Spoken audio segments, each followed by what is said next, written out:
வணக்கம் மக்களே. ஒரு நாளுக்கு ஒரு கதை, ஒரு கதைக்குள்ள ஒரு சூப்பர் பாடம். இது டெய்லி டோஸ் கதை. சிரிப்பும் இருக்கும், மோட்டிவேஷனும் இருக்கும், நம்ம லைஃபோட சின்ன சின்ன உண்மைகளும். வாங்க கதை ஸ்டார்ட் பண்ணலாம். இந்த மண்ணுல பேட் இல்ல, பால் இல்ல, ஆனா அட்வைஸ் மட்டும் நிறைய. டே, நான் கேப்டன்டா, நீ கேப்டன் இல்ல, நேத்து டக் அவுட். இது கிரிக்கெட் கிரவுண்ட் இல்ல, இது நம்ம ஊர் கிரவுண்டு. யாரும் ஹெல்மெட் போடல, ஆனா ஸ்டைல் மட்டும் ஃபுல்லு. எல்லாரும் குனிஞ்சு மண்ணுல ஒரு கோடு இழுத்தாங்க. அது கிரீஸ் இல்ல, அது இதுக்கப்புறம் அவுட் பவுண்டரி. ஒருத்தன் பவுலிங் போட்டா பால் விக்கெட்டுக்கு போகுமோ இல்ல விண்டோக்கு போகுமோ யாருக்கும் தெரியாது.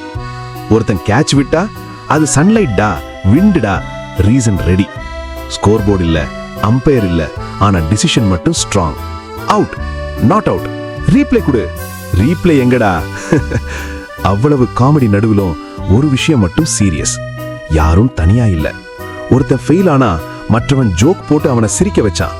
அந்த மேட்ச்ல கப் இல்ல, மெடல் இல்ல, ஆனா நட்பு இருந்தது, ஒற்றுமை இருந்தது, சிரிப்பு இருந்தது.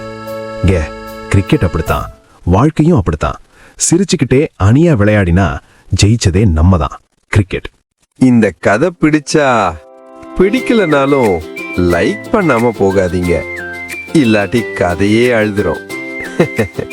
சப்ஸ்கிரைப் பண்ணுங்க, ஷேர் பண்ணுங்க, கமெண்ட்ல அடுத்த கதை எங்கேன்னு கேளுங்க.